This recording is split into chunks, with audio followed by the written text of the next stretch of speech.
Share window, Kanban Coffee. Right, you should all see the lovely icebreaker and all of that. I know there's only a few of us. It's going to be a very, very quick icebreaker. Name, pronoun, where we're from, and then very, very quickly, what would be your highest priority, mapping or accessibility information? So I'm going to run probably from the top down, but I'm going to get the system to give me you in alphabetical order. So Alex, you're going to be the first one. Oh, I'll go first. I'm Dr. J, use they as a pronoun, service designer, hand waver for NAPTAN, mapping or accessibility information. Both of them are really important. Use tell me which one I should be pushing. We know we need both of them. So next person down is Alex. Off you go. Hi, my name's Alex. I'm a commercial officer for Newport Bus in South East Wales. He, him. Mapping probably, but I'd be interested to see what accessibility information we'd like. I'm an open mind on that one. I will try and fill you in with some of my thinking and get a little bit of feedback. Keith. Keith Willis, React accessibility, he or him, and I suppose I better go with accessibility. Because your name, it kind of gives it away. Luke. Hi there, Luke here from West of England Combined Authority, Senior Transport Operations Officer. This is the first time I've ever been to one of these. I've just been recommended these by one of my colleagues, but yeah, so don't know how much I'll have to add, but yeah, pronouns sort of he, him, and yeah, I suppose probably more interested in from the mapping side of things. So sort of I'm involved in quite a bit of like loading like bus route mapping and timetable data into Diva, if you know that. That's that platform. So yeah, so interact with NAPTANs and stop names and stuff like that a bit. Excellent. And Roger, you're the last one up. And welcome, Luke, to your first one. Hi, I'm Roger Court. I use he, him pronouns. I'm from Kent County Council. I run the information and data team there. As you say, mapping and accessibility are both important. I wouldn't want to leave either by the wayside, but if I was forced to choose one, I'd go with mapping purely because it's more useful for more people. Gotcha. Right. Very, very quickly, plan for today. We're going to do some quick housekeeping in the previous meetings. I go through this all the time. I should just slot it in, but it's good to ensure that everything's covered off. I'll do it very quickly previously on to make sure that we're all on the same page.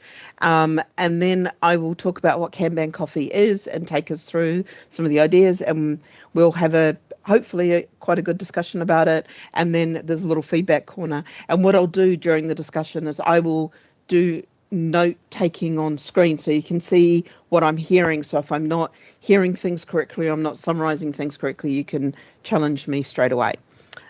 So a little bit of housekeeping. We've got a YouTube channel where you can watch these, sign up, like, subscribe, do all those, click the ping for notifications. I have no idea of how to say this. You can follow us on Eventbrite and find out about these. Usually I try to remember to set them up and send out the links more than like a couple of hours before the meeting happens. And we also do a monthly newsletter.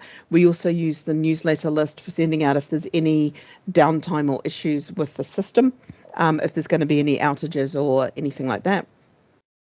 The next meeting's coming up. We're going to do two at the end of November, which are going to be a wrap up of a year in NAPTAN. So we're going to talk about all the different things we've delivered and all the improvements that we've made as part of a delivery team, and also what we've uncovered and where I don't know how much I can give of where we're thinking of going, but hopefully I'll be able to indicate some of the pieces that we're going to be doing. We're not going to do any meetings in December because they all fell, whatever dates, because the meetings are at the end of the month. It was like, everyone's going to be on leave over Christmas. Let's just hang off till January and we'll kick them off again in January. So previously on NAPTAN, managed removal, we are right at the very edge of building out the bulk remover. We've got about 3 more small pieces to finish off. We've just built an error page. So everything's, the happy path is pretty much there. We've got a collect all error page coming up, and then I'm the private beta patient 0, and I've got a number of stops that we've got cleared from the various central stop groups that they are ready to be removed. So I'll be taking those stops out of NAPTAN, and then once I've done that, we're bringing on our first private beta users from the different local authorities, and I've got a meeting with them in a couple of weeks' time just to catch them up, show them the bulk removal process, which is how we onboard you, and then we can start rolling this out for sure. We are also very, very, very aware that for a lot of people, this is something that their systems need and permissions need to be updated. So we are doing a person by person, ATCO code by ATCO code, handhold onboarding for the entirety of the private beta. This will never go into public. When it goes into public beta, it will basically go live, and that'll be when we have everyone bar the 2 or 3 holdouts who don't want to talk to me at all. When we've got everybody, as many people as we can on, we'll turn it on to public beta.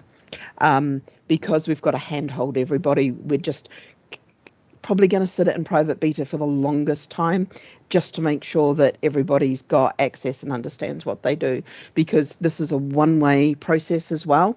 If you join it, we can't back you out, and if you put a stop through this, there's no taking it back. You've got to recreate the stop. So we're just wanting people to be really, really clear with that. That sounded very scary. It's not. It's just putting in the things so that we can tidy up the data sets. Street versus schema.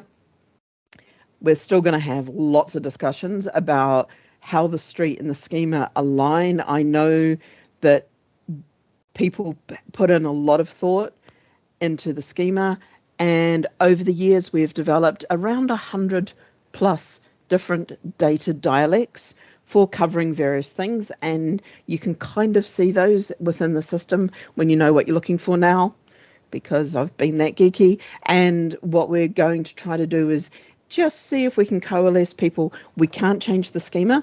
We know that that's a long-term prospect, but we want to get people kind of coalesce towards doing similar things. Precisely and accurately, this is about mapping eastings, northings, converting using the Ordnance Survey to latitude, longitude, because if we get you all doing it the same way, all the latitude, longitudes start to line up, and we can start to ensure that what you've got in your eastings, northings, which is generally accurate, is represented well with the latitude, longitude. And this is one of the mapping problem pieces that we're trying to sort out. We understand what a coach is. Oh, for those who don't know, the coach references and the 900 coach stops have been withdrawn. They're no longer required. If you've got them, you can quietly take them out. Nobody's using them. You can just shuffle that data off your data set, and it doesn't even need to go through managed removal. This is a few pieces of data that are put in against some stops.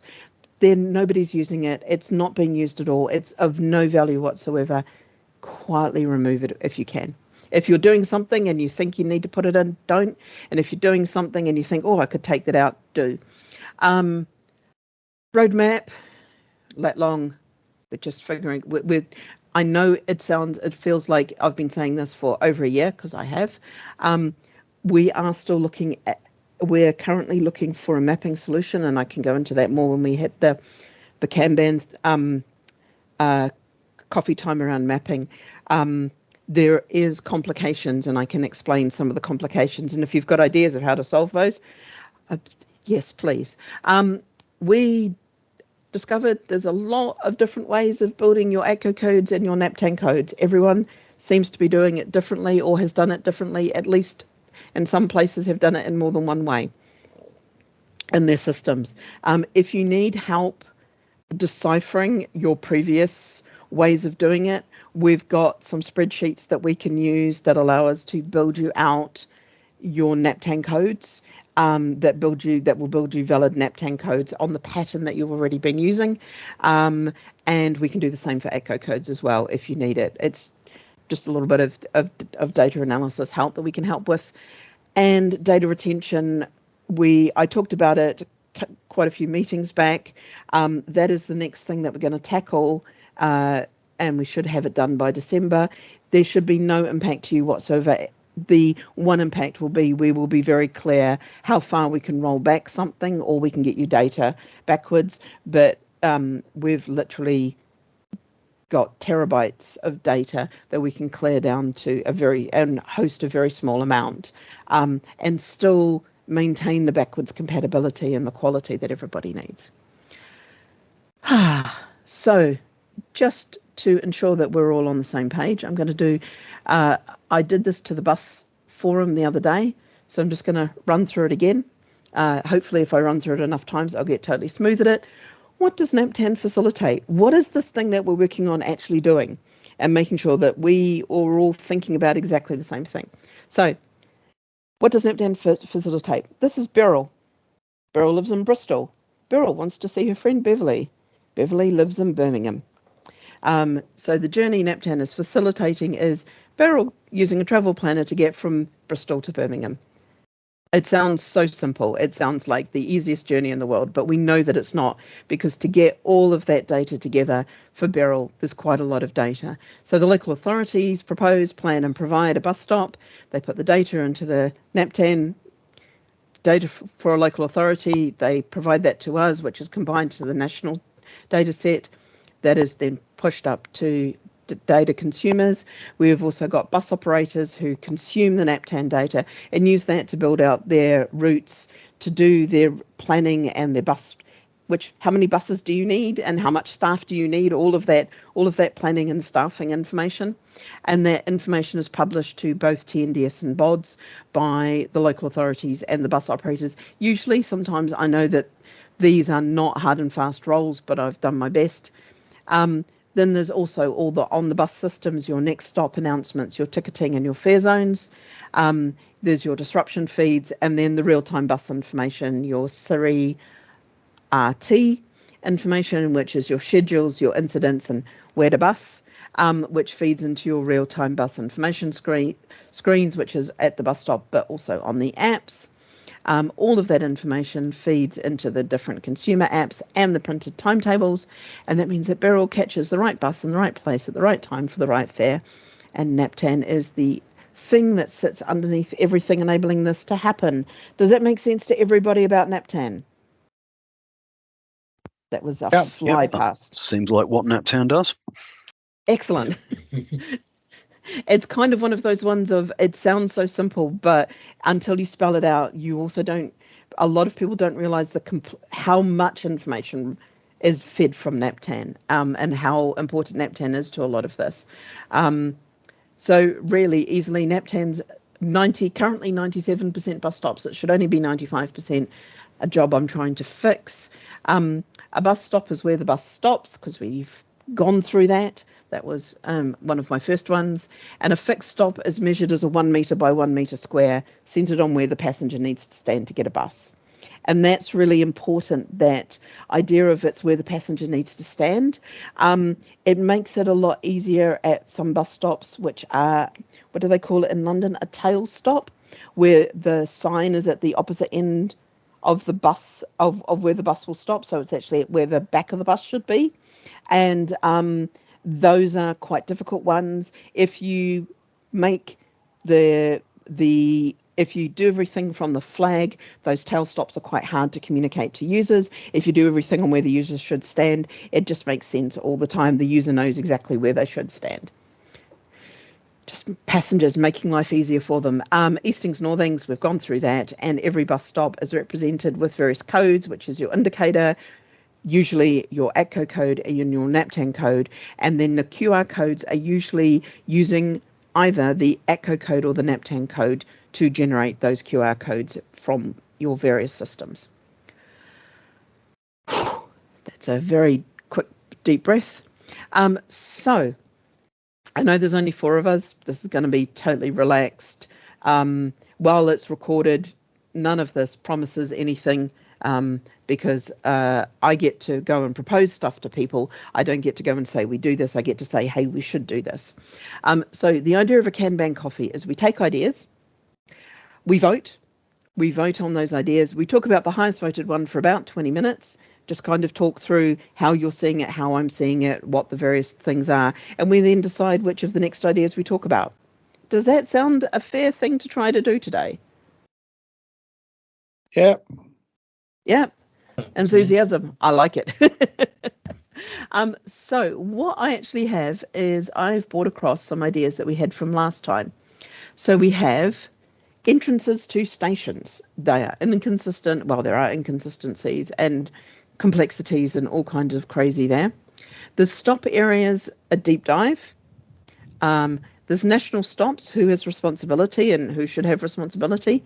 There's languages, which also includes stop names, with things like Battersea Power Station, and the slash characters, slashy removed. There's the next stop messages, and there's what is an alternative descriptor and why do we have it. I would like to give you a couple of minutes, maybe 2 minutes, to throw anything else up there, and then I'll run a very quick vote. It's going to be a very, very quick vote. Unless there's something up there that you're like, oh no, we should definitely talk about this right now. Did not pass go, do not collect £200. The only thing I would sort of just wanted to add, it really is just, I suppose for me, I'm not involved so much from a stop level point of view, more from kind of routes and sort of timetable and mapping. So yeah, not sure how much I'll be able to add on some of this, but I mean, one of the things I am sort of helping with at the moment is kind of making sure stops in Diva are sort of aligned and in the correct place along our bus routes in our area at the minute, and just sort of the mapping around that, and like the sort of lack of, I don't know, like in Diva, I don't know whether this is something that's possible for discussion or a point to raise outside of this, but like in Diva, for example, like the lack of maybe like a satellite imagery for sort of positioning stops in the correct place, in the most accurate place possible. That's sort of something that I don't know whether it could be improved on. I don't know if this is the right forum for it, but it's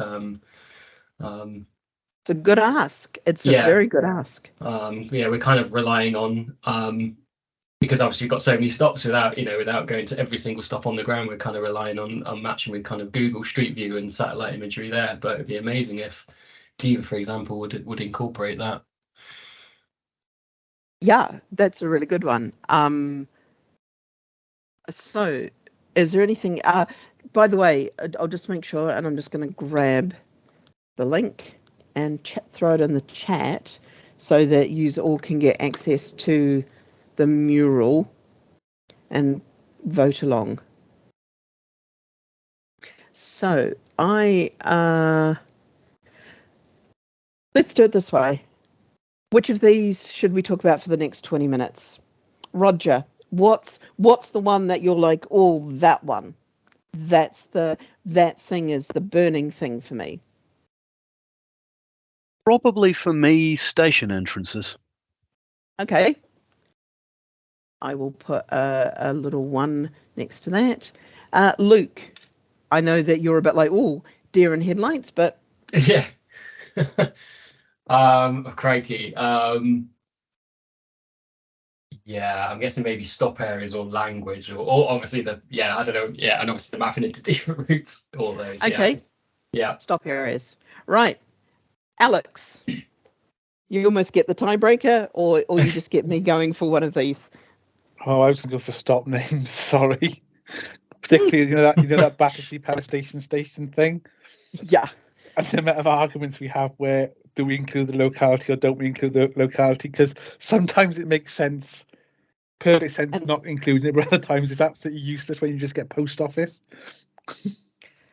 Absolutely right. So I propose, because I get to control this, so I propose we start off with entrances, we then go to stop areas, and we then talk about stop names and the locality problems.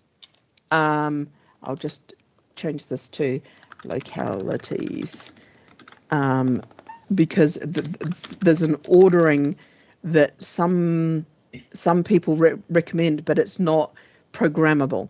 So let's start off with entrances to stations, and then we'll go to stop areas, and then we'll go to stop names. Does that sound fair?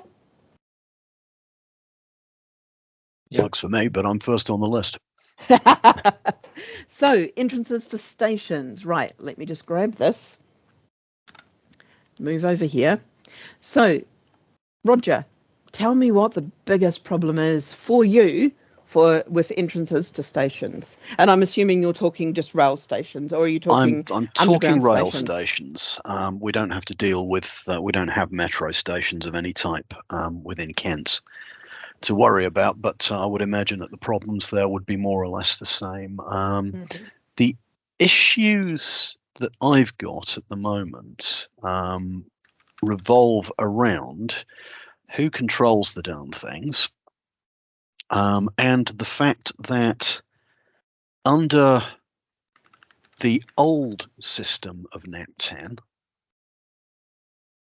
and this may still be the case, it may simply be my software provider that's letting me down here, but under the old system of NAP10, every railway station entrance existed twice. It had two separate NAP10 codes, or ATCO codes, I should say.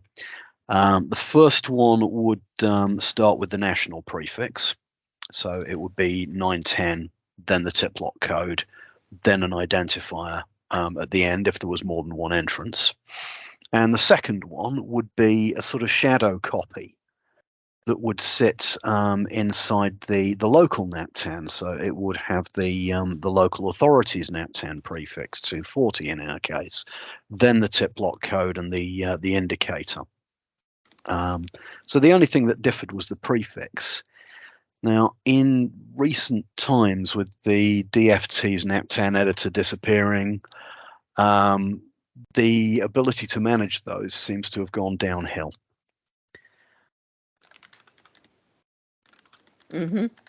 Oh, I'm agreeing. Don't worry. I've got one or two stations workload in Kent that don't appear to have any station entrances, or at least not in the local group of stops. I am going to quickly ask you, you're 240, aren't you? We are, yes. Let me just do this. I'm going to download NAP10 data, accessed by local authorities. I want 240. I'm going to use the CSV. I know that I always say don't use the CSV, but quite frankly, I want to do this. We all use the CSV. Yeah, I want to do this fast, and we haven't built a really good data table builder, which is one of the things that I want, because I don't want to have to do this step every single time. I'm using Sheets simply because Sheets is faster at doing this particular step here. If you don't know, upload, browse. I want the file that I've just downloaded. The fact you knew it was 240 off the top of your head, it shows you've been doing this for, I think, a bit too long now. But I don't know, I was impressed or worried about that. No, Roger actually sneaked in a mention, because he said, because otherwise I would have searched on Kent, he said it usually starts with the local code like 240. Oh, that's right then. So no, I'm not that good, but I can be pretty good on some of them. I thought that was like the Christmas quiz or something. We name a local authority and you tell us what number it is. Right. This convert text to numbers, dates, and formulas. If you untick that, that is the absolute mint thing. And apparently Excel has only just started doing it, but I haven't had a chance to go set it up, which is why I'm using Google Sheets, even though I'm not supposed to. Right. Roger, can you give me a station entrance that when this loads up, can you give me a station entrance that you have a problem with?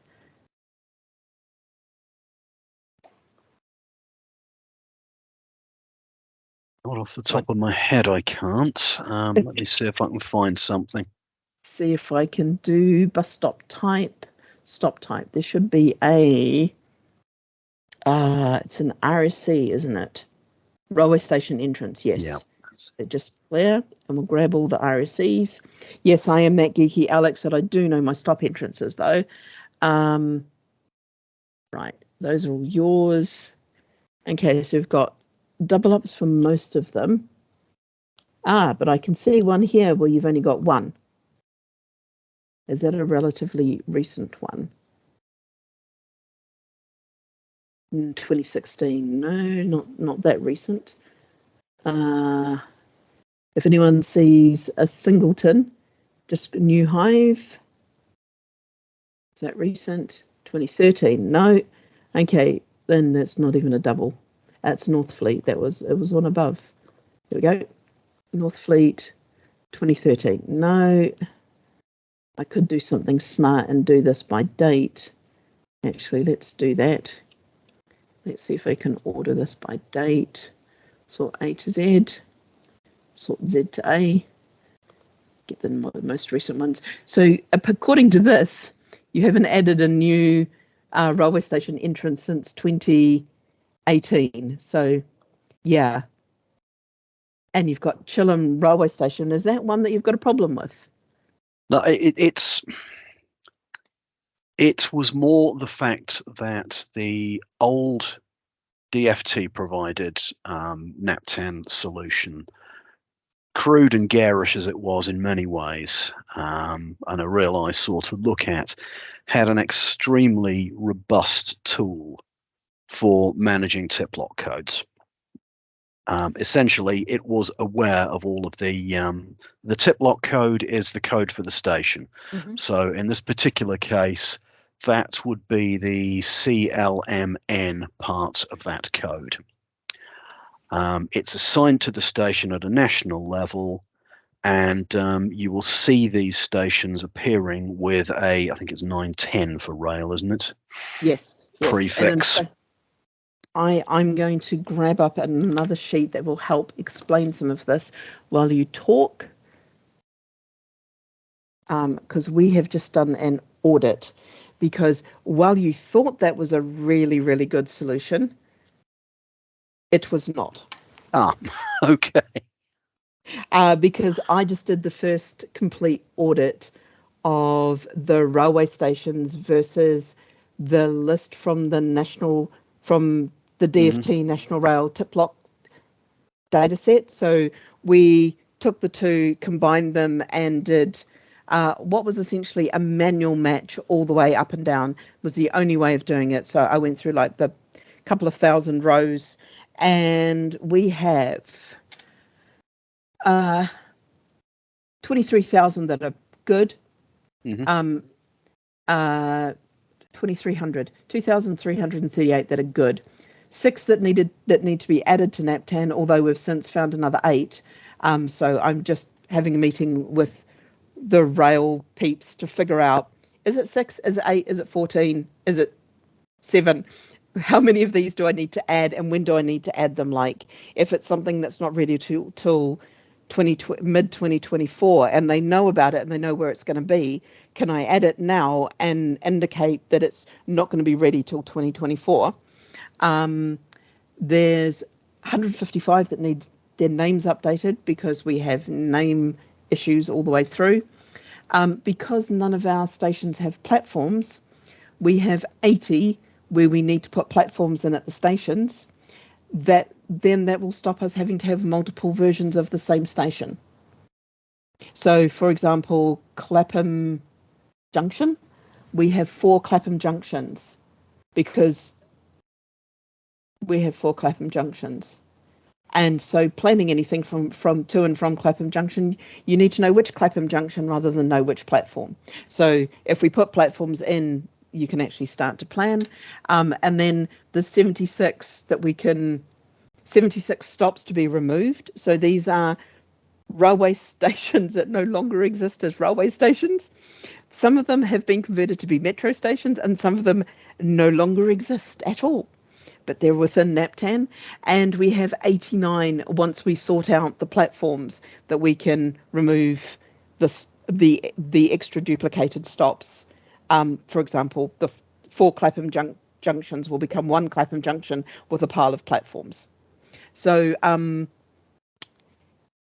the old system was quite a broken system, but I understand that it was not relying on me doing stuff manually, which is how we need to add things at the moment, and that is slightly slow because we don't have there isn't an automated feed, and there's never been an automated feed of the tip lock code. It was think you're always reliant on basically, somebody doing it. you're basically making my point for me here, I think, because I was very much in the dark as to how all of this happened in the background. Mm. All I really knew was that once upon a time we had a tool which seemed to be aware of all the tip locks, and now we haven't, and that's a bit of a problem. Yeah. So I think even if it stays a manual process, as long as we have a business process whereby we can add these things, remove these things, and query them if we think we've spotted something odd, then that effectively gives us what we need. Mm-hmm. Obviously, it's lovely if it's all automated. Although there will still need to be a review process. Well, yeah, automated stuff never works as well as it's advertised. Yeah. You always need somebody in the background watching it. Yeah. Otherwise, the moment you take your eye off it, the machine does something boneheaded. Yeah. And I think that's so. Not that the machine's done something boneheaded. There's also been, over the years, I don't quite know how many people, but I know that I'm one of the longer term people now who's been involved in this, and I've only just started trying to put in the railway stations, which is why if anyone's waiting and if anyone's watching this and going, why is my rail station taking so long to go in? They built it in less time than it's taken somebody to update the data. It's very hard to get hold of all of the data that you need, because you need to get not just the tip lock codes. I'm also trying to get now the platform codes, so I can put the platforms in. I need to get the locations, the eastings, northings for where a passenger should stand-ish on for all of the platforms, for the entrances, all of those things, and just tidy that up. And that's a big job. So I'm going through, rather than trying to tackle all 23,000 stops, I'm tackling the new ones to add. They'll be added as nicely as I can. And then as we clean up the multi-platform ones, those will become very nicely, and then we'll just work through everything else. Slowly but surely, we will tackle this mountain of cleaning up the data in that. The other thing is the entrances and the stations. Every single yours, because I've looked deeply at TfL, and Roger, I'm not going to look deeply at yours, don't worry. There does appear to be an inconsistency across the country as to whether people are putting in station entrances or just leaving stations as a station. And that is something that once we've got some of the stations in, Roger, when we come to bring you on to the managed removal, let's sit down and have a real go through some of your data and look at stuff that we could take out, because you can now run it from the 910, or stuff that you should leave in because your station entrances might move and you don't want to have to get me involved to move a station 20 meters, or to move a station entrance 20 meters because you put a ramp in. And how should that be managed? Because there is some real inconsistencies around entrances and also who reads entrances, because Google Maps don't seem to read them that often. No. Well, I think Google Maps have their own way of doing things. I'm not quite sure what it is, but it certainly isn't adhering to the standards we stick to. The real reason we needed that shadow code for rail station entrances, and I'm starting to see now that was one of those solutions that must have looked like a great idea at the time, but has caused problems in practice, is to put them into stop areas, to allow the local authority to create a stop area, because I can't create a stop area from a 910 code, or at least I didn't used to be able to unless we changed the rules, and I'm not aware. So that allows me to bind a nearby bus stop into the same stop area as the rail station entrance, thus allowing journey planners to do interchange between rail and bus. Have I killed you there? There isn't so much killed as this is one of the things that I've been trying to decipher around, because so the reason I thought you put in rail station entrances was because was to manage some of the problems with updating the centrally managed stops or not being updated fast enough, and stuff was changing slightly. So by putting in that, but now by putting in a rail station entrance, you are able to take more local control of it. So Yeah. So my- it exists as 910, so the Yeah. national data can Yeah. do their thing with it, and it exists as 240 or whatever the authority Yeah. code is. So that we can play with it. Here's an interesting question, which brings us on to not so much entrances, but the national stops. I should have put a timer on, by the way. We'll just continue talking about this till we exhaust it or my brain.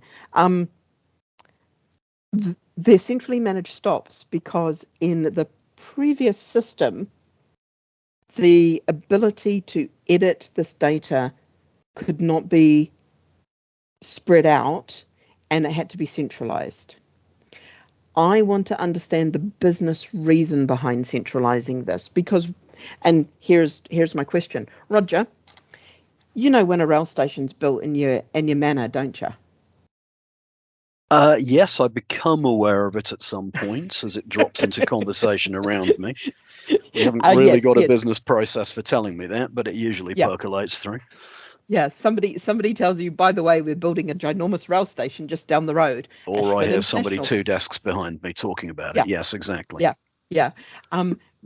So there does need to be some central oversight or matching up with the rail data, but the control of how it's labelled, how it's put together, what groups it belongs to, should be devolved down to the local authorities. And this is more when it comes to the tram and train stops, not just the rail stops, but there's that real question of TfL builds a station, TfL puts a station in, and some of these are on the boundaries of Kent, and I do know that. TfL will put a station in, TfL will do all the building and planning and know exactly where everything is, and then they've got to come to me to go and do the final little bit of data twiddling on it. And I'm like, why can't I give you all of that control? And it's just up to us essentially to run an audit maybe once every year or 6 months to make sure that nothing's stepped out of place or gone out of bounds with the central managed stops. That, to me, in my mind, would be so much simpler. I think from a local authority point of view, you only really want to do one thing with it, which is to put it into stop areas. You want to create a stop area called rail station, which then has a lot of subordinate bus stops, which sit in their own little subordinate stop area. So I'm quite happy, because I don't manage and Kent County Council doesn't manage the physical infrastructure of this. If Southeastern Rail changes the entrance to a railway station to, as you say, add a wheelchair ramp or something, and that causes them to have to move the door slightly, well, they know about that, but the county council never got involved. Yeah. So what I really want that shadow stop to appear in my data automatically, and to know that it's reliably going to be there.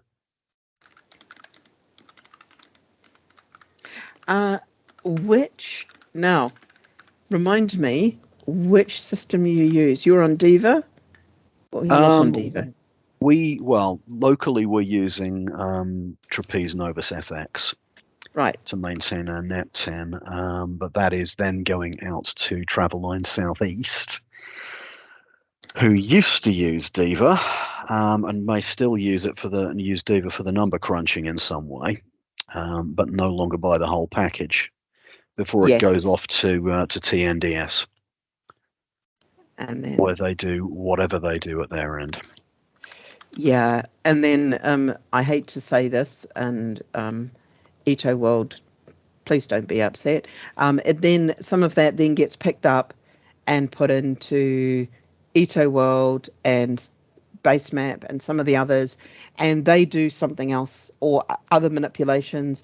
The bus operators, no offense to Luke and Alex, sometimes do manipulations of stops as well, move stops because they're slightly in the wrong places or they think they're in the wrong places, and then all of that ends up on the journey planners, and people have made tweaks all the way through. So what started off as something in Naptan sometimes isn't exactly where it is supposed to be. This is talking mapping, but also I can see why there's so much around entrances to stations. My brain is going to go there and say no more entrances to stations. Okay. Does this kind of cover all of the bits and pieces? I think I need to go away and have a really good think about this. Now, one of the big things I can say is I've been told I'm not allowed, well, I am not allowed to change the schema. I'm not allowed to suggest that we change the schema, although I am going to suggest that we change a couple of values that we could put into the schema. I might add a couple of values to the schema of stop types, and I don't consider that changing the schema too much anyway. So there's a few small things that we want to do, but I'm not allowed to strategically change the schema. I think there's something really interesting around the layering, especially when you get to something complicated like Tottenham Court Road, which has essentially the Elizabeth Line is a national rail station. The Northern Line and Central Lines are metro platforms, and there's bus stops around there as well. And how do you layer all of that into something that makes sense for people and allows people to travel, but also understand rules around faring?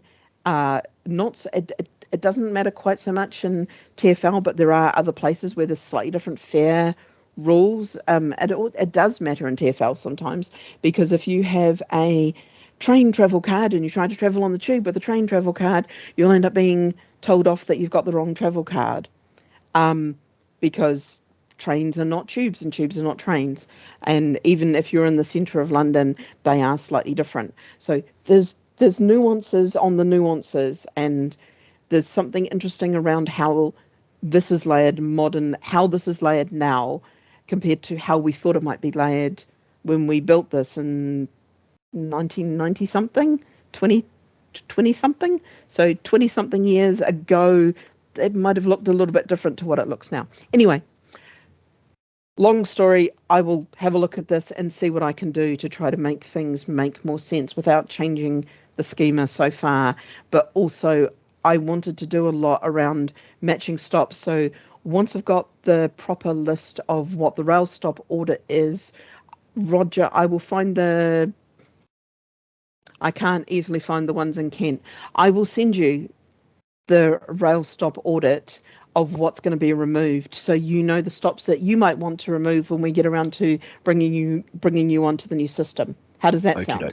Yeah, cool. That sounds good. Excellent. And if you want to have a chat regarding rail stations, then I know my person to call. Right, which brings us on to stop areas, because I think this is the next logical one, because we've hit stop areas already. So, Luke, it was you who brought up. Oh no, it's going to be Alex, isn't it? I've got the wrong person.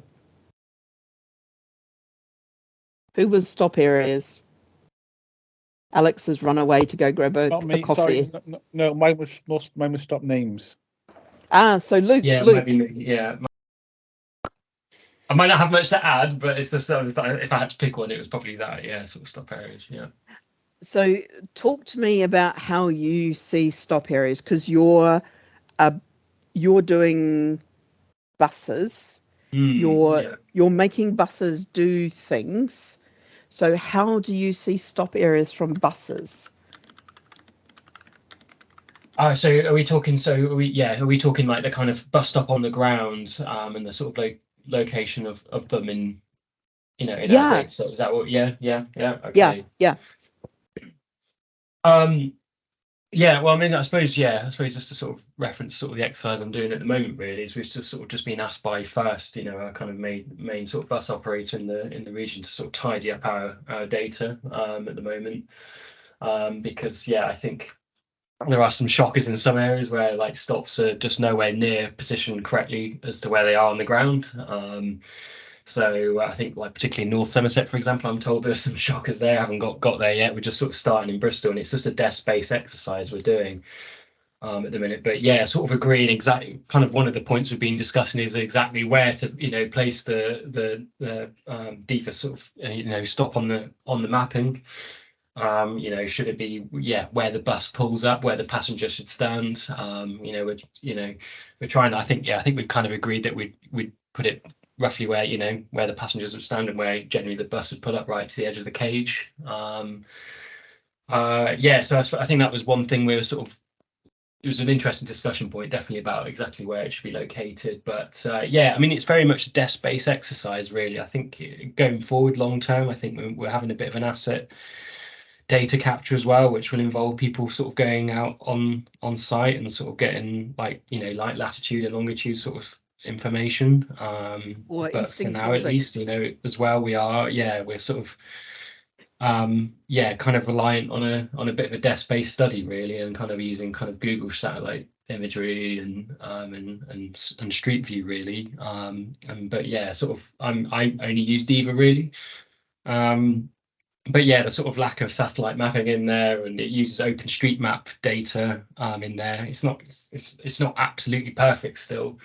And obviously the locations of these stops are quite important, because the bus operator like First will pull the NatTurn data, I believe, into their like systems like Optibus or something, and that then informs their next stop announcements and real-time information. So getting it accurate is quite important. And we've got stops which I think are probably maybe mislocated and out by possibly even 20 meters, maybe way more than that.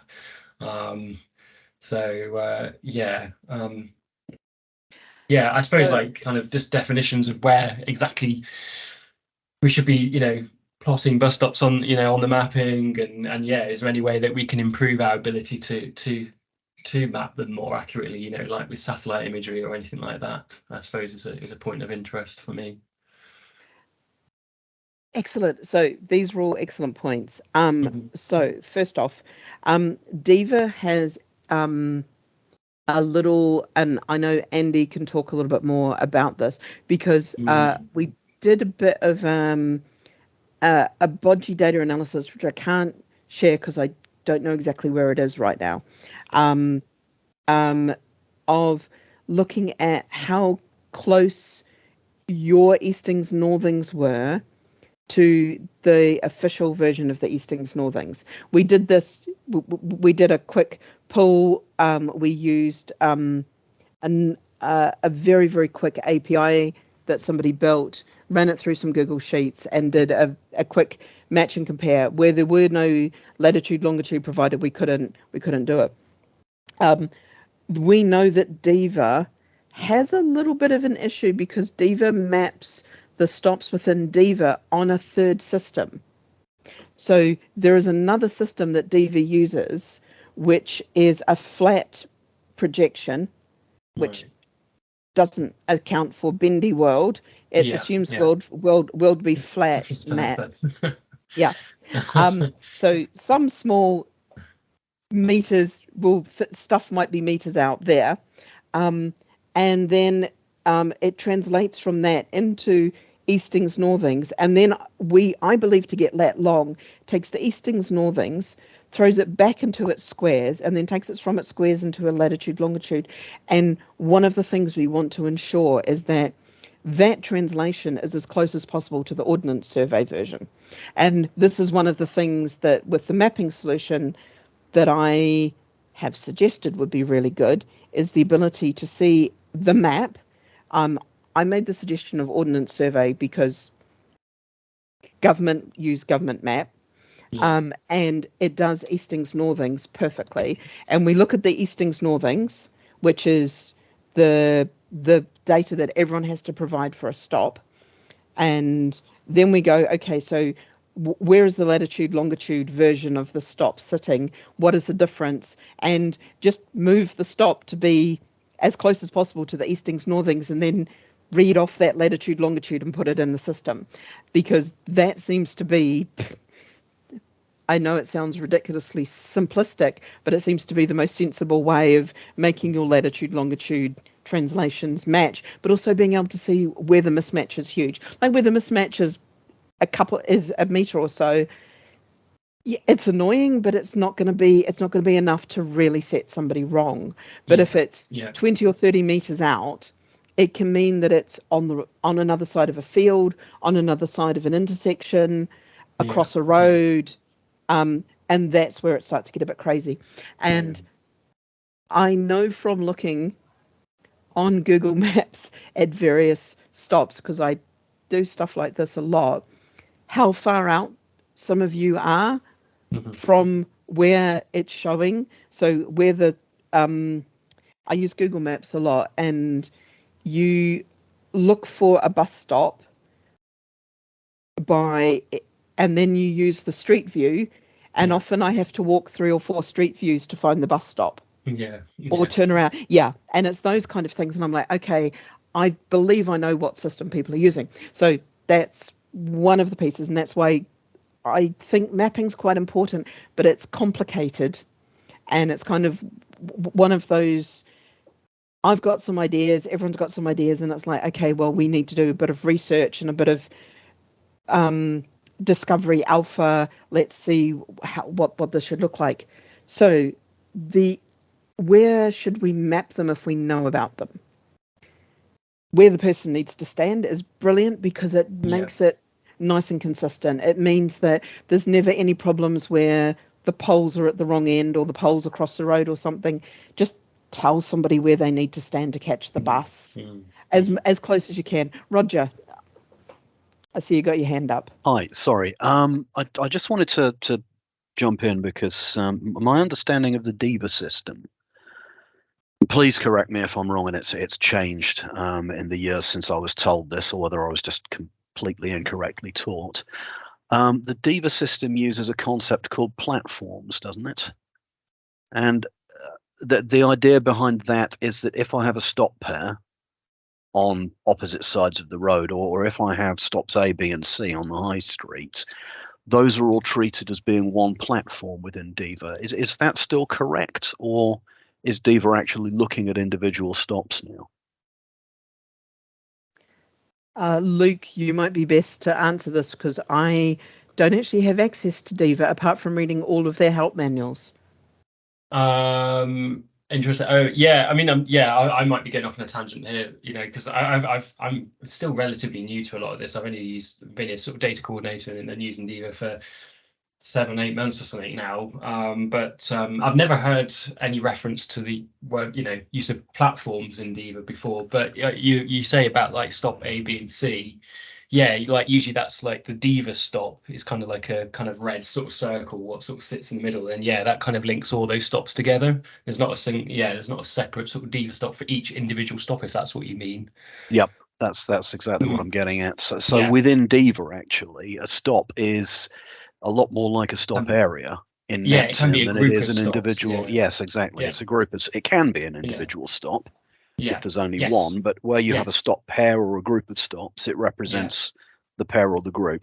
So it is more like a stop area. Usually to stop each side of the road or an interchanging, obviously. So we get into problems there precisely locating a Diva stop, because presumably it's taking an average of all of the points within it. Oh, that is... I mean, it can only have one set of coordinates, so it's either taking one stop and saying that's where they all are, or it's taking some sort of transformation. Yeah, I mean, what I'm doing at the moment is sort of just going through it. I can quite freely move the stop in Diva. I'm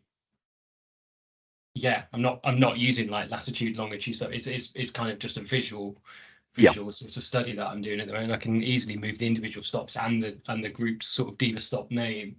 But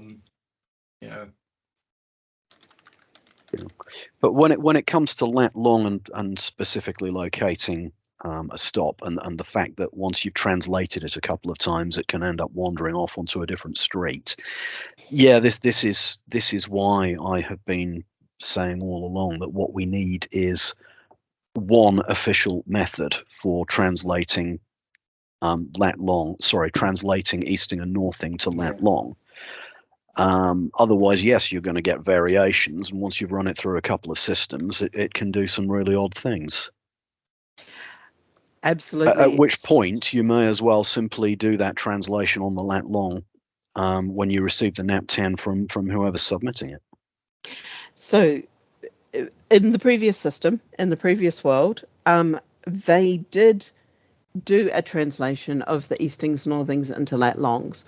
But the problem that they had was they didn't use the Ordnance Survey system method, and they did it precisely and inaccurately, which I know is a very difficult thing to get your head around. No, I know exactly what you mean there. Yes. So instead of doing it, because lat long, I think, does 3 meters by 3 meters, or it then jumps down to 30 centimeters by 30 centimeters because of the how the decimal points do the different sizes. Our 1 meter by 1 meter square becomes a 3 meter by 3 meter square. What they were doing is they were doing somewhere within that 3 meter by 3 meter square that may or may not be centered on our 1 meter by 1 meter eastings, northings. They were representing it was down to like 3 centimeter by 3 centimeter, or sometimes 3 atoms by 3 atoms, because they added a couple of extra decimal points.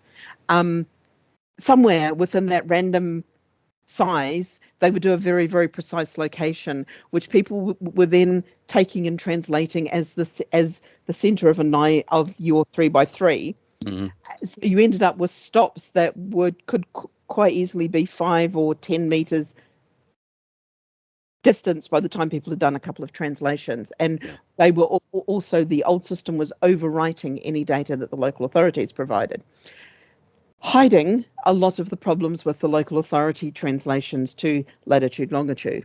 So, Roger, you may have been around when I discussed the philosophy of the data of NAPTAN. Quite possibly. I've attended as many of these as I've been able to. So what I got into, Luke and Alex, was the previous version of NAPTAN assumed that DFT, or the central holder of NAPTAN, knew better than the local authorities how a stop should be represented in some ways, and would happily overwrite the data that was provided by local authorities. So we overwrote 5 or 6 values, including the lat long, including some of the different ways that the what is it? And I'm just going to have to quickly grab them. It's the modification, the status, and the modification and the status were overwritten. Sometimes the grid type was overwritten, and in some places, what was the other one that we overwrote? We overwrote something really bonkers as well, and it might have been something like the timing status was also overwritten by the central pool. And one of the things that when I came in, I said, we need to stop overwriting anything. We trust our local authorities to give us the right data, and if their data not be quite right, we'll work with them to fix it at source. So there isn't this constant reworking of data. There is one truth that the local authorities hold. They give it to us. We compile that and publish the central one truth that's a national one truth, if that makes sense. So this has uncovered a whole pile of this craziness. I have been trying, so we have been talking about the translations of eastings, northings to lat long, and I've been talking about the only way to do it is via the Ordnance Survey tool. We know that I acknowledge there's a lot of work for all of the different systems to get tooled up to only use that Ordnance Survey tool to do the translation. One of the things, and most places, most of the different systems do their translations. They don't allow you to put in the data. So even us providing a useful tool so that you could take your eastings, northings, put them through a tool and get your latitude, longitude, and then putting that translation in actually isn't going to help in a lot of systems. The system needs to be updated. That's a long-term problem.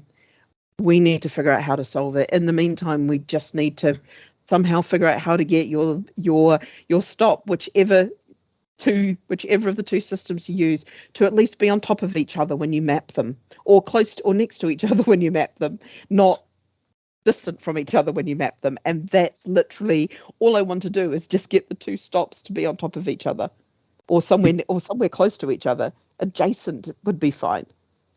This is probably a really novice question, so apologies in advance. But when I move stops in Diva to where I think they are accurately located according to what is on street, is that automatically updating the lat long, eastings, and northings in in the NatTan sort of database and spreadsheet? Does it do all that?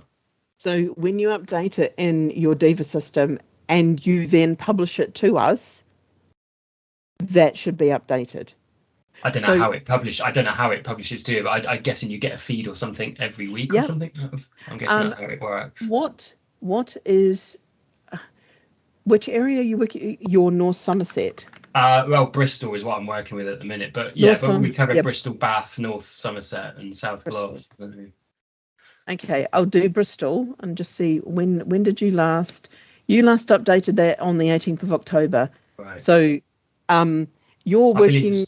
I believe there's a once a week feed, I think. I'm guessing. Ultimately. Fine. Yeah. So I believe Andy Hole, you'll be making changes in your Diva system that Andy Hole then takes that data down and uploads it onto NatTan. Right. So one of the things that I want to do to save Andy that trouble of having to download something and publish it is we want to get Diva to have an eye to work. We will eventually have a nice little ingestion API, so Diva can just automate going, there you go, and when there's an error we can go, oh, by the way, this one don't work, and you'll get it, or Andy will get it and go, oh, okay, fix that, put it through again. So this is a really cool page, by the way, if you want to figure out when you last did an update, because you can just put in the ATCO code. Because I don't really normally create stops. It's usually there are other people in our team that do that. I've not really sort of used this sort of gov.uk page, but I will save it and go and have a little look in there actually. So that's really interesting. If I just may this might be me going off on a tangent, but if I may just sort of add one thing, it's to sort of whether this is a Diva problem or Google problem, but sort of by going through this exercise I've been talking about, like we had one example of where at Bristol Temple Mead Station, the stop has been correctly placed in Diva for ages, but in Google, one of the stops is randomly in a car park. It's quite some distance away from where the bus will actually stop. It's there. You can see it, right?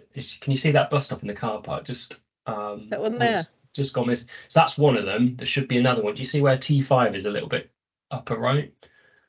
There, that's it. That should be further up station approach. And I'm just like, it's just interesting for me to ask, what's causing that? Let me just have a look. That just says bus stop. That one.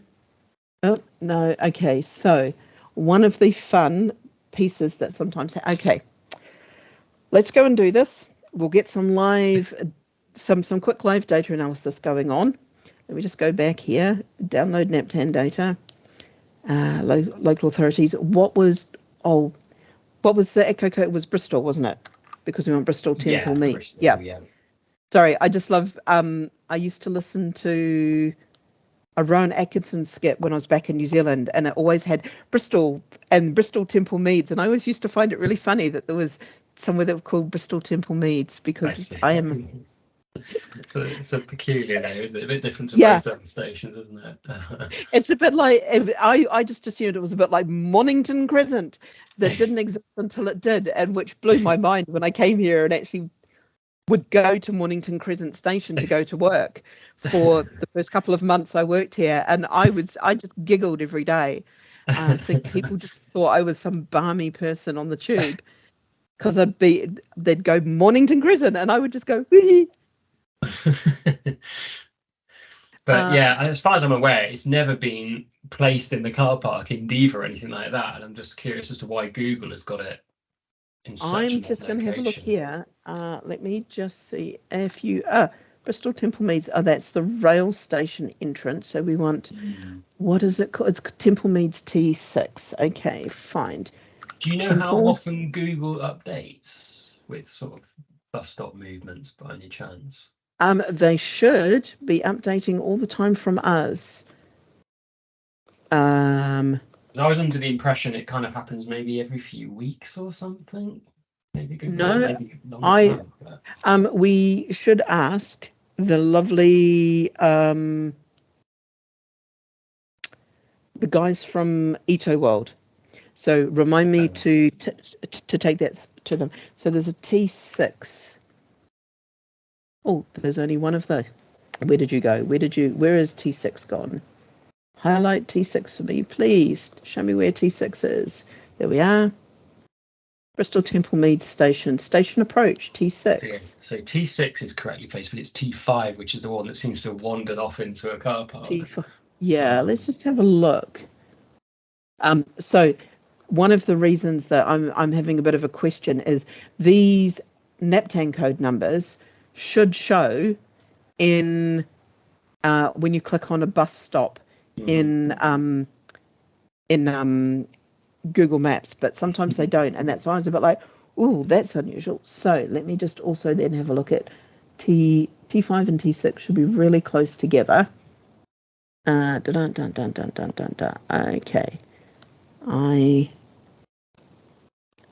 Oh, good. They're right at the top here. I'll just highlight those in a yellow because then I can see them. So let me just do. So one column to the left for Google. Which way around do I need to do it? This is a little trick that you can do equals concatenate. I want to put the string and then a space, and then the string. And if I do that, it fills auto down because another reason for using this particular tool. Then I take this. I'll just use another maps. Oh, that was not what I intended to do. Woof. That. Okay, so one of them is mapped almost correctly. Yeah. That was T6. That's coming out almost exactly on T6. So let's have a look at the one below and see where that one comes out. Oh, and it's not even coming out. Which is pretty much bang on where you'd expect T5 to be. Yes. So this is very definitely a Google Maps not reading NAPTAN problem. So let's take this as an example. I'll write this up and I'll run it past you and we'll send it off to I've got a contact at Google and we'll send it off to a contact to Peter Stoner as well and just ask them to have a look into it. Actually, do you know what? Hang on. I've just realised, hang on. Temple Meads Station. I thought that was... Well, hang on. This is interesting because I've just realised the services that are saying under there, 1, 2. Actually, that, I think, might actually be T1, which is a little bit towards the bottom. But there's no symbol coming up for T5 either. So T1 is on the main road, actually. Sorry, I've just noticed the bus services. It says it's called... Yeah. I thought that was T5. So forgive me there. That's okay. Let's have a separate call that's not recorded, and we're not trying to do this in real time. In real time on recording, because you can see. But this is highlighting some There's of definitely a couple of problems here. Yeah. And I will just save this as Bristol. Bristol. Yeah. Sorry if I've hijacked kind of that bit. But, interesting. This is exactly what Kanban coffee sessions are all about. Perfect. Yeah, no, that's great. Thank you. No problems. So we know that we need to go and have a look at some of this because it causes problems. Now, the other question that I have around stop areas, I know Diva handles them one way. Roger, I know that you've been around for a while. I'm not going to call you old. Thanks. Let's get me a walker. Oh, I walk with a stick. I've been walking with a stick since I was in my mid-30s because I was an idiot on a skateboard. So, yeah, having a walker is no sign of age. Stop areas. I know that they're used to group stops. So, and I was informed that they were used to group stops so that if you caught a bus going in one direction, you could easily tell where the bus to go back to where you came from would be. Have I got that right? Yeah, the membership of a stop area tells a journey planner that a passenger can get off a form of transport at any point in that stop area and catch transport at any other stop in that stop area. And it obviates the need for the journey planner then to say, well, this guy, obviously he's traveling east-west, but he's going to need to travel south at some point. So I need to start doing geographical arithmetic to work out what stops are close to which other stops and you can make transit from. What it actually does is just says, look, these stops are all close enough together and convenient enough that you can get off at this stop and get on another bus or another form of transport entirely at this other stop. So it's literally just, they're kind of like a list, really. It's just a collection of stops. Okay, right. I've got so you now. You can arrange them in hierarchies as well. So you can have, with a railway station, you would have to do this. You would have the rail station entrance is sitting at one level of the hierarchy, the top level, as far as we're concerned, from a bus point of view. Mm-hmm. Then any stops, because the common name of all stops in a stop area have to be the same as the common name for the stop area. And because of some convention, and I'm not quite sure who got their shorts in a bunch and decided on this, the actual station furniture and infrastructure, I think, is called rail station. And the bus stops nearby are called railway station. It's that or the other way around, but it's one of the two. So you end up with the bus stops in one stop area, the furniture for the station itself in another stop area, and the bus stop area is subordinate to and a member of the rail station stop area. Right. And if that hasn't confused you, nothing's going to. It hasn't confused me, although there's many questions and challenges I would have to that particular model, and that kind of nicely brings us on to Alex's thing about names, because I noticed that you said that the common names have to match the stop areas, and that is one of the fun joys of naming. And Luke, if we've done enough on stops and stop areas, we could move on to talking stop names, because I love the way all of these have been kind of on a little bit of a journey. Yeah, no, feel free to move on. Feel free. So if we go for stop names, and Battersea Power Station, which is still the most hilarious. It's like, how many S's and apostrophes are there in St. James's Park? So, Alex, without touching on the alternative naming of the alternative language in Welsh, because that's an entirely separate problem that is on my long list, not my short list. Stop names. Tell me about your woes. Tell me about your issues. Oh, we haven't got enough time. We could be here for days. Oh God. So I think the first thing for me is the stop name is wherever you put the locality in the stop name, or not. Now, under the old schema, you shouldn't put the locality in the stop name, because otherwise you get, well, in a website or whatever, you'll get like Newport, then like Newport Castle, which looks ridiculous. The problem is in some areas is you need to put the locality name in, because otherwise it's too ambiguous. Mm-hmm. So post office doesn't really work. But also, when you come to railway station names, the railway station name is not necessarily that of the locality. So, for example, so where I live, you've got Rada Station, and Rada Station is in Rada. So therefore, it comes up as station. How do I spell Rada? Radyr. Radyr. Thank you. I just thought it just helps me say it. I was trying to think of one that was easy to spell. I couldn't think of any. That was the easiest one I could think of. That's okay. So, Rada is not that bad once you look at it. I'm like, yeah, no, I can understand that. So Rada Station is in Rada. So therefore, very often it will just make it look like station.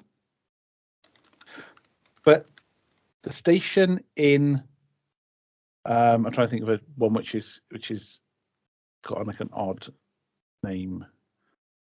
So the next station down is the station is called Llandaff, but it's in Llandaff North. It's nowhere near it. So therefore, you need to have the locality of So there's that bit, and that's fine if you've got the locality in a website form. So you've got like locality, street name, stop name, and then descriptor. The problem is when you come to audio visual, because audio visual will only just take the stop name.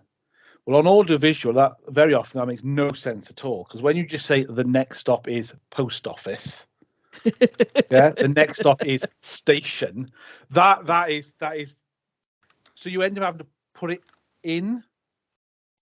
But then the whole point of NapTan is one source of data, isn't it? You don't really want to keep amending data. So either in the brave new world of new NapTan, there needs to be a new field called audio or audio file, because that will not necessarily be, it might have a slight difference to it. So and another one, like for example, ICCW in Newport. ICCW.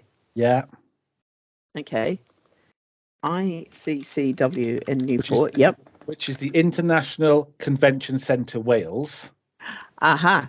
You would not want to put that into NapTan as that. You'd put it as ICCW, and that will be on the bus stop flag, and that will be in that. But when it called it out on a bus, you probably wouldn't want to call out ICCW. You'd probably want to call out International Convention Centre Wales. Yeah. I love the way that it's the International Convention Centre Wales, which is, I won't point out the illogicality of its name. Oh, yeah. Yeah, I know. So there is supposedly, and this is one of the 20 years ago it made sense, and it doesn't, and how do we resolve it without changing the schema problems, unless we want to wait 10 to 15 years to make a full-on change, is the idea was that you had common name, locality, and indicator, and you use those, and sometimes bearing, and you use those three to easily indicate the bus stop. So, for example, you've got New Kent Road. I've got a couple of stops just down from me, and I'm not going to use New Kent Road. What's the next one along? This next one along, it begins with an R. I can't remember the stop. See, when you want to give an example, you could never think of one. I know. I'm like, oh my God, I stop at these stops all the time. Newington Causeway. So there's Newington Causeway A, B, C, and D.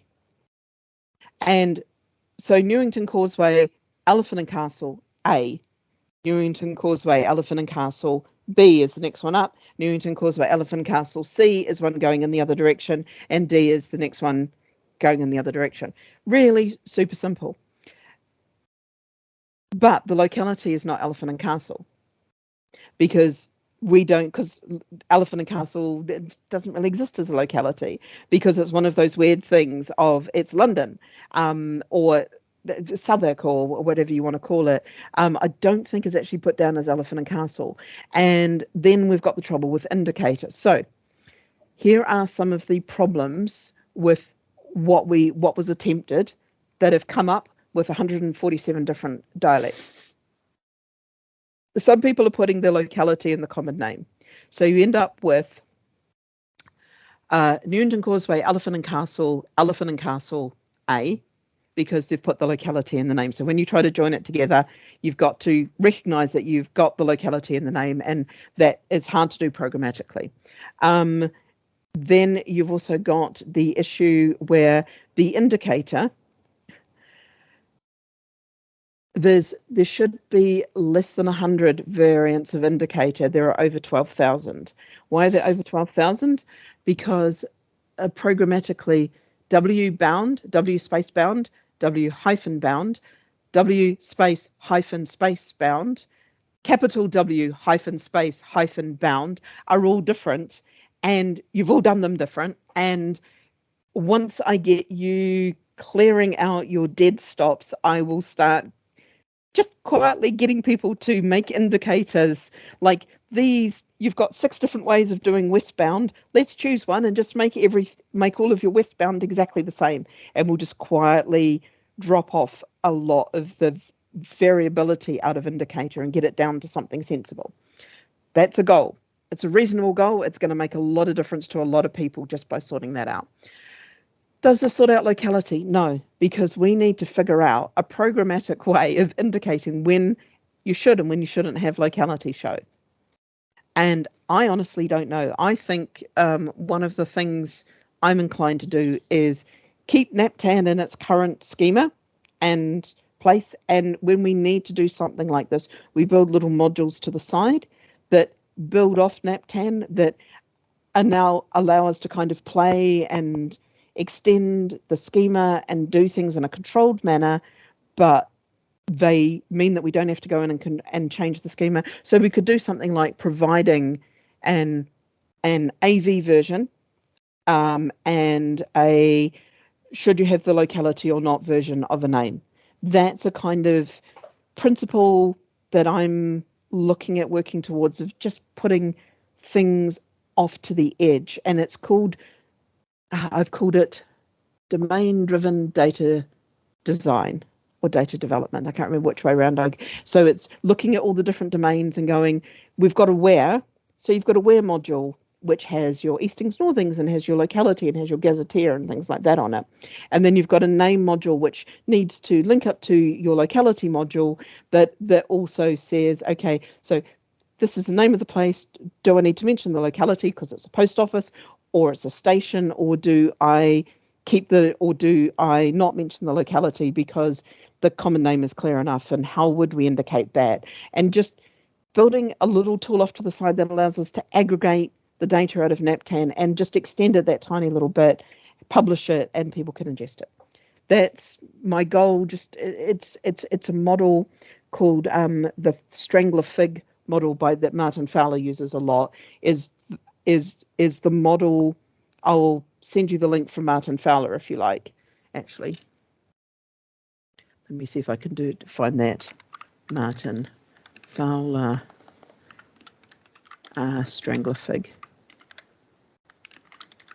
Because what you were saying about the the ABC thing you're on about Elephant and Castle, then we have obviously that applies in bus stations, doesn't it?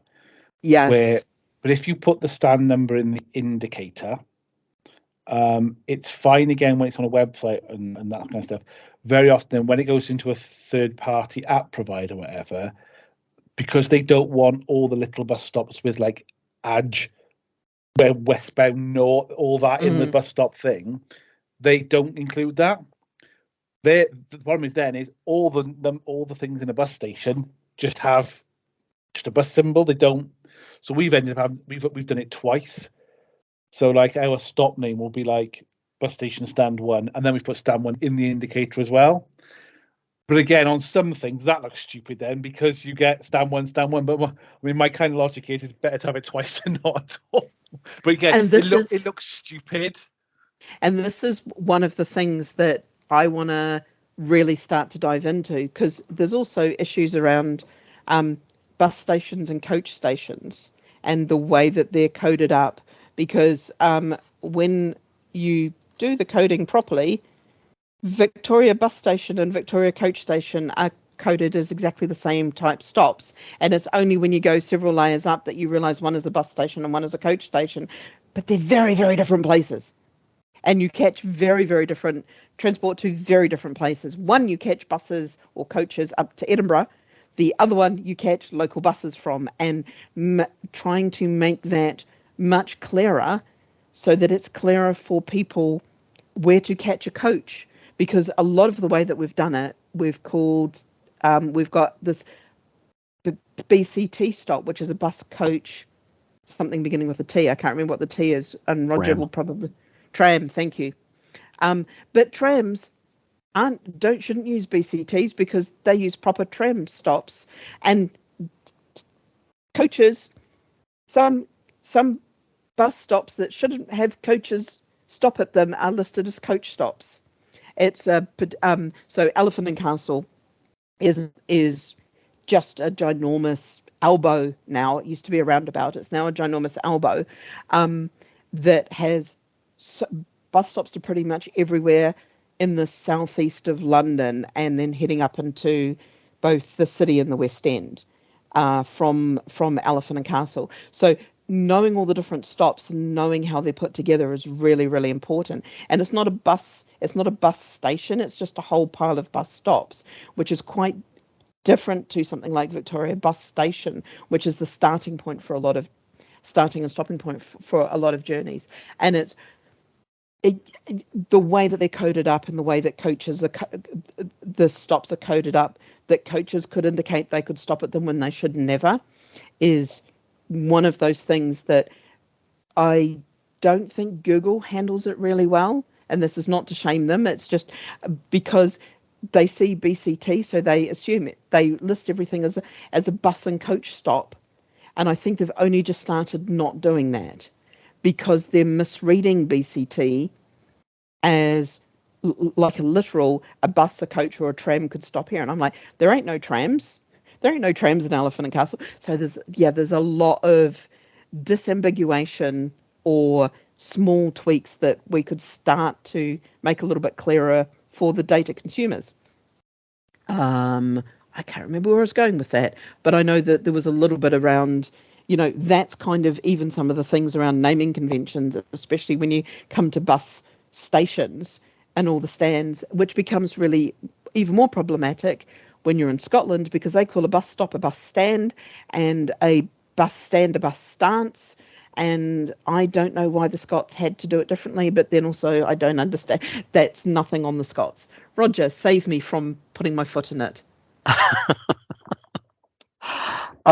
First off, I just wanted to say this idea of extending the schema rather than altering it. Yes, I think we can get a great deal of mileage out of that. And we can do it project by project as well, which saves us having to design one monolithic set of changes all at once. Alex, yes, now you've articulated the problems with audio announcements. I've had to deal with onboard visual announcements before, and we usually solve that using the short name, but of course that's no good at all for the audio. So we definitely need something there. And if we're doing one for audio, we may as well do one for visual as well. The software that I use, Novus, actually does something similar for publicity, and you can define as many publicity names as you like. And you can say use this name if it's in the title of the document, and use this name if it's in the what we call the spider, the little linear map, and use this other name if you're putting it in the matrix timetable. So it's a similar thing there that lets you alter it. One which has bugged me for years is that there is nothing in NAPTAN linking a stop to the National Street Gazetteer. We have street as a free-form field, and I know why we do it. It's because some stops are nowhere near an actual road. They're in the middle of a ferry terminal or an airfield or something like that, and you just need to say something like, unmarked road or unnamed road as the street name.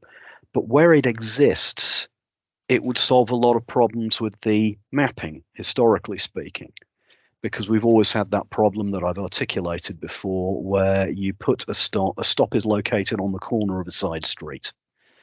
The main road that it actually serves is a dual carriageway. So it's a clear way in the middle of town. I forget what you call them now, but Slough has one running right down the middle of it, 4 lanes wide. Anything that you located there sitting on the corner of a side street, most mapping systems would automatically snap it to the side street because the road centerline is closer. Whereas with the dual carriageway, generally speaking, they have one road centerline, and that's the middle of the 4 lanes. So you can see the problem there. If we had an extension that allowed you to associate a NAPTAN stop with a Street Gazetteer ID, that I think would have a bit of mileage too here and there, because then we could precisely locate stops and not worry about journey planners trying to take you down the wrong street. Oh, that sounds really good. Journey planners down wrong side street. So I'm just trying to keep an eye on the time. But that's hijacking slightly. I just wanted to throw that in there because we can use this whole process to address all kinds of problems, I think. This is why I wanted to run these kind of very loose sessions, because all these little bits that float around that are never quite big enough to run a big long session on, bringing up these things gives me a chance to go away, think about it, talk to Catherine, talk to the various people in the department and go, right, these are the sort of things that we could tackle. What do we do next? So one of the things that I am looking, because we've got this Transport Select Committee, and there's the whole thing around accessibility and accessible travel. There's been a lot of questions around how difficult it is for people who need access to get access to travel. There's been lots of stuff for a lot of the stuff that I've been reading is around rail and ticket offices and pieces like that. One of the things that I was trying to think about is how we get some of this data into NAPTAN, because there are people doing yet more audits on the accessibility of inserter transport here. It happened in 2010 for the 2012 Olympics, happened slightly before that, which led to the creation of version 2.5 of the schema, which nobody uses. There was another one in 2016. There is currently at least 2 audits of the centrally managed stops going on of both ferries and rail for their accessibility. But those will go into spreadsheets that can be seen by some people, but aren't published and can't be linked through to NAPTAN. So one of the things that I'm starting to look at is how we could use this model and some of the stuff that we've been building to build something that allows us to take in some of this accessibility data and present it out, ingest it and present it out to people, and just kind of be like, here is what an accessible bus stop looks like. Now, I'm going to do a very quick, if I do bus stop London, and I go to images, we get ye standard London bus stop. Next, I don't know. I just want the image. Just give me the image. Just give me the image in. Can you give me the image? No, it's changed it. So here we have standard London bus stop. It's considered mostly accessible because it's got your curb that you can drop the ramp on. It's got your shelter. It's generally got your next bus information. It's got all of the flags, etc. It's usually, of course, I managed to find one that doesn't, comes with bubble. Is it bubble edges? Bubble edges. The tactile edges for people who are visually impaired, so that they know where the edge is and where to wait for the bus, because it's available on the footpath. So there's a lot of accessibility, and we know, for example, I know that about somewhere between 60 and 80% of the London bus stops look like this, and you could very easily identify them and say, right, these are accessible in these particular areas. So here's a question for you, Roger, and Alex and Luke. How do your bus stops look like? Are they like these, or are they a little bit more freeform and variable? Well, ours, because we're in a rural county, are highly variable. We do have some that look like your standard London bus stop. We have some others. Well, we discovered one the other day, which turned up purely because somebody cut the hedge. Seriously. It popped out, that the furniture popped out of the hedge. It was an old post. It had been there for years. I don't think it had ever actually been added to Naptown. It was that old. Somebody cut the hedge back. There it is. Well, of course, that's about as unaccessible a stop as you can imagine.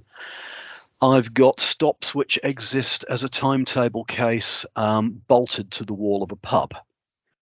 I have got stops which exist as a flag bolted to the wall of a pub, where the pavement may be about 18 inches wide because it's a medieval village. Mm. This is the issue. We're dealing with medieval street plans. We're dealing with rural areas that have never had hard standing. If somebody required us tomorrow to bring everything up to full accessibility standards, we couldn't do it. We haven't got the money. We'd have to close stops instead. So variability. So what I was more trying to understand is, if I wanted to look at your data and go, if I wanted to indicate, hey, if you're in a wheelchair, this place might not be the place. You might want to go and have a look on Google Maps to double check if you could hop off here, compared to a London stop, which is like, you're 90% likely to be able to hop off the bus in a wheelchair at the stop. So there's kind of just trying to indicate the likelihood of being able to use it. But I think, because I was just in Bruges, who have a similar medieval street problem, and very small buses, believe it or not, they have tiny, tiny buses. I'm that person who goes to a place and looks at their public transport system, but they had the tiniest. They've like, I think it was a 12, 15 seater, but with about 20 people standing buses, and they're tiny little footprints, but they're not electric. And I'm like, ideal place to have electric, but they also have horse and carts. So Bruges is an entire wild ride on public transport. But they had the medieval streets problem of how do you fit a bus down a medieval street is a problem. How do you fit a wheelchair down a medieval street is a bigger problem. How do you get people from one to the other is also a problem. So yeah, it's a completely fascinating medieval street problem, not just medieval street layout, but medieval street infrastructure as a whole set of challenges. On top of the rural, we cut a hedge and found a bus stop. Seriously. You're killing me here. Yeah. Luke, have you found bus stops in the middle of a hedge?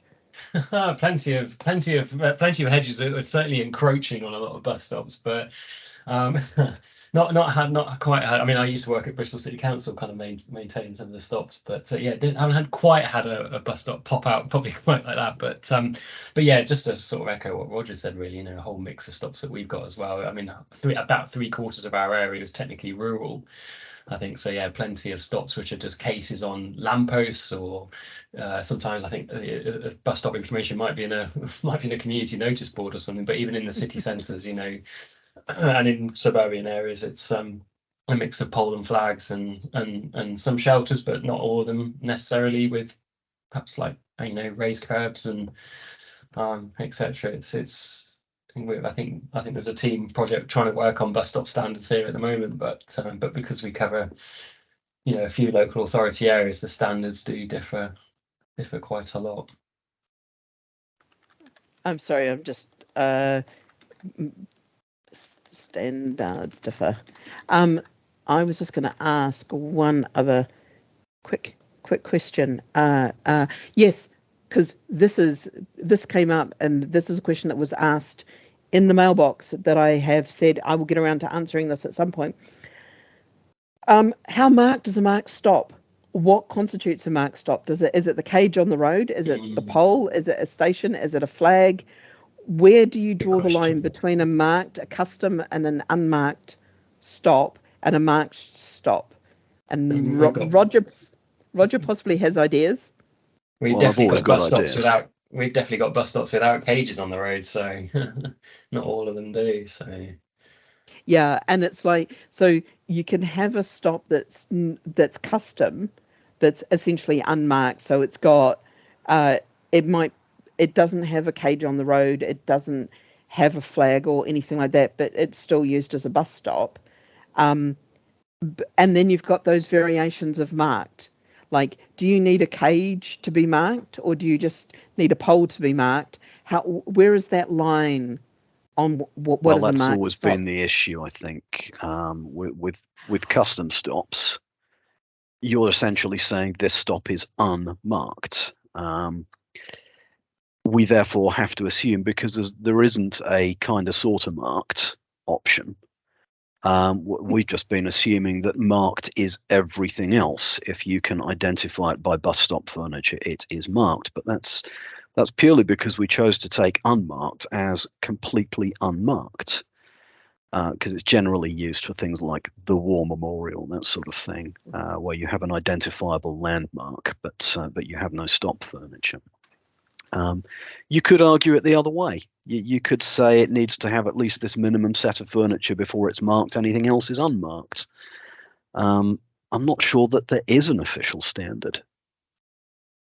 I don't think there is, but it's lovely to hear it from you, Roger. And for once, I will not do nolpois for referring to the schemas or anything like that, because it is one of those things of I've been trying to figure out, was there ever an official standard as to what was a marked and what was an unmarked? Alex, in your line of busing, does it make a difference how much furniture there is, or how much, if there's cages or not cages? Yeah, when I was in my previous role at Caerphilly Council, I was there for 18 years. I almost did it before I left, almost got it. We ended up with a policy where, as a local authority, we wouldn't necessarily go for marked or unmarked. We would go for formalised or unformalised. And a formalised bus stop was one that the council had assessed with a highway safety officer, and it had a council bus stop flag. And as far as we were concerned, that was a proper bus stop. If you waited there, the bus should stop. If a bus company put their own sign up, that could be marked, but it wouldn't be formalised, because it might not necessarily be safe. It might be in a useless location.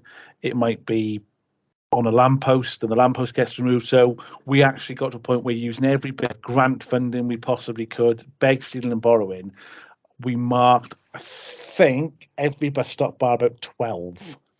Wow. And that was even on rural places where it stopped just once a day on a school journey. We made sure that our definition of a formalised bus stop was that it had at least a bus stop flag, and you could get on and off the bus safely. So that meant no grass verges. You had to have at least about 1 metre of, basically, could somebody, it wasn't just about accessibility for somebody in a wheelchair. It was somebody who's on a bus, they're wearing a really smart pair of trousers and a nice smart pair of shoes. And would you accept them to get off on a muddy grass verge? And when they got off the muddy grass verge and they slipped, who was responsible?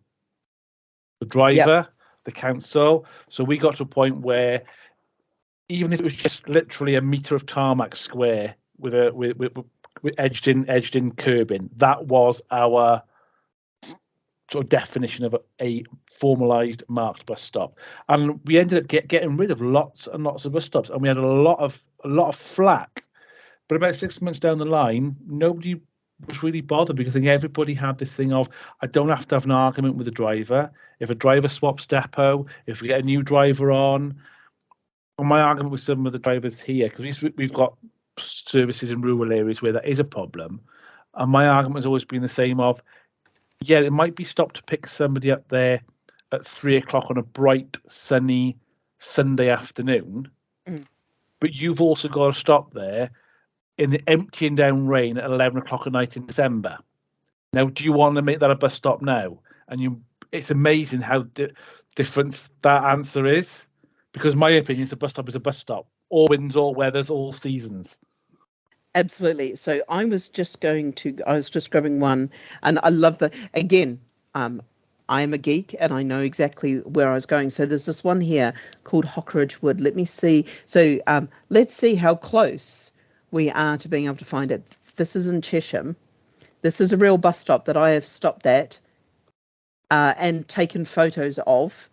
And you can see, if I scroll back, it's got a curb, it's got a little bit of flat, and then everywhere around it, you just divulge into either a very scary A road to stand besides taking photos on, and mud everywhere. And the only place that I could park my car safely to take this photo was in the little driveway up here, and just walking that bit of mud, because I walk with a stick, was quite treacherous. And the one on the other side is even worse, because there is literally just a bit of curb or guttering, and the moment that it rains, you can imagine what this place is like. This place is almost underwater, and there's this tiny bit of pavement there, and it's kind of like, I use this to try to say, well, in some ways this is a marked stop, this is accessible, but it's not the moment that you look beyond the physicality of the stop. I also find it bonkers that they've done this little bit of curbing for the stop and nothing else. Oh, you're on mute. I think that's what we would have done, on the basis that some local authorities wouldn't have put the curbing in. They would have still put the stop there, and just left you get off on the mud. But our argument was, no, you that straight away you're putting the onus on the driver. And once you've got off the bus, and then this is the real nasty way of saying it, but once you're off the bus on that curb, you are not really now my problem. And that's a really hard way of looking at it. But from the bus driver's point of view, they stop when it's safe. You can get off there safe. Like you said, you've got a stick, so you've got something that you can put your stick down onto, you step off. You know, I can't be responsible for your entire journey, but that is something that I would say is, from as far as I'm concerned, that is a bus stop. Now, what I would look, if that curb was really high, what we ended up doing was, obviously we'll ramp it so you're not stranded on there. So I love those stops where they put the high raised curb up for somebody in a wheelchair. I love those, but then there's no drop curb either side. They're my favourite. I found one of those up in, where was it? It was a North Scotland one, because I was looking for something else, and I found one of those of this perfect raised curb, bobble edge, everything that just went off into nothing. Yeah. Or the other one is when there's a step then to get in the shelter. Yeah. Yeah. So the person in the wheelchair, they're fine, but so that was kind of what we looked at, was when we were doing it, was the whole bus stop and getting in and off the bus stop, getting in and out of the shelter, was all that accessible for somebody? And if it was, that was what I would say is an accessible bus stop. The only thing we never got to the point of was lighting. Yeah, that was a big issue then in rural areas, because you ended up, I'd may wait there in that weather, but would you wait there at 10 o'clock at night? No, I don't think so. No. Weirdly enough, you shouldn't wait there at 10 o'clock at night, because the bus only runs 3 times a day through there, once in the morning, once around midday, and once in the afternoon, because it's got just a school run running through. Well, I'm saying that 4 o'clock in the afternoon.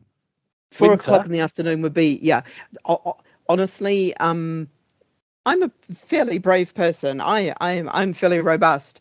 I was a little bit nervous taking photos at the stop just because of how close you are to quite fast traffic, and also the fact that it's an A road rat run in the back of Chesham to get to the M25, or to get to the A414 to get to the M25, and people just bomb along it without thinking twice as to what might be there.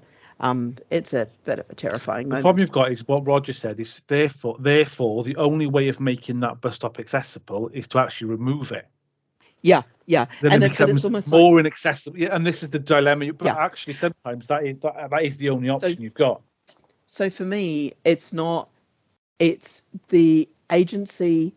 It's the information that gives me the agency and autonomy to figure out, could I use that bus stop? Yes. So if you give me the information, if I can go, like, being a disabled traveller, I spend a lot of time on Google Maps looking at bus stops or looking at stops, planning my journey, and looking at where I would run into problems and things like that. So you spend a lot of time getting the information to go, oh yes, I can go to that stop, and I can easily get from there to there.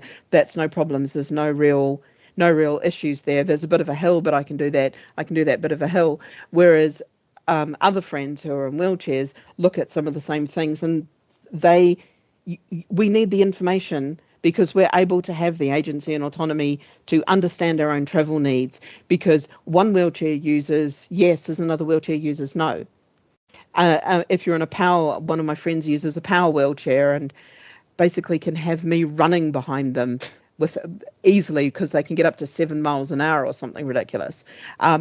Whereas another friend uses a manual wheelchair, and so has a different appreciation of the slopes and the bumps and the small and the ramps, because some ramps you can do in a manual wheelchair, and some ramps with a bit of push from somebody, and some ramps you can do in kind of some electric wheelchairs you just can't do them in. Oh, excellent. Oh yes, so it's very, very much the same. Yeah. But that's a minimum standard stop. That's not saying it's accessible, and we could say you can list the accessibility that would be at that stop of, like, could you easily continue your journey on a footpath here? No. So we could ask 3 or 4 pieces of information and then use that information to publish to somebody to say, this is what this bus stop is like. Can you easily continue your journey?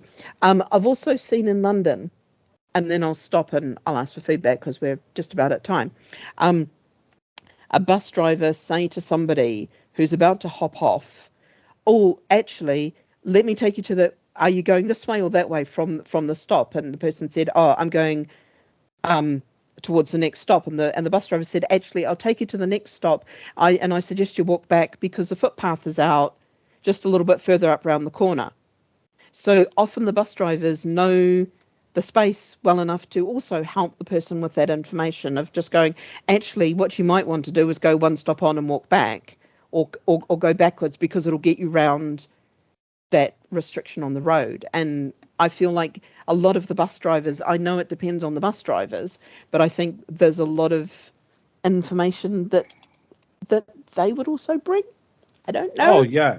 The problem is the amount of agency drivers, new drivers, that kind of thing, and yeah, and sometimes drivers don't necessarily want to ask because they don't want to imply that somebody may not be able to figure out for themselves. You get somebody really rude, go back saying, oh, they can be rude back. So yeah, and also it's just trying to empower the person, isn't it? Yeah, and it's saying to somebody, even just asking which way you're going, somebody might be like, what does it matter to you? And it's like, I just want to let you know this. So it's 4:00. We've been doing this for 2 hours. I am running out of voice. This has been amazing. I just wanted to thank you all for your energy and your input and your ideas and your ability to share. That has been brilliant, and I really, really appreciate it. I hope this has been useful. And oh, nice. It's got a cage. So that was an example of where previously somebody would have just stood on the grass. No, there was an old flag on that lighting column there, just hanging off, nothing. So that's about not just putting the accessible curbing in, but also making sure you got the tactile crossing. So, like you said, you can get to and from that stop easily. Yeah, that looks a really nice one, because yes, you can easily cross it. I have a whole pile of really bonkers ones, and I think as we get more into accessibility, we'll do a lot more of these really super targeted on it, because that's one of the things that everyone's trying to understand is, what is an accessible stop? What does it look like? What does accessibility mean? Is it simply step-free access? Is it access that works if you're partially sighted and somebody's at my door? So I'm going to remember to cut out the last little bit of this. Excellent. I'm going to remember to cut out the last little bit of this, because it was somebody knocking at my door to put a parcel through my letterbox, because why not? Cool.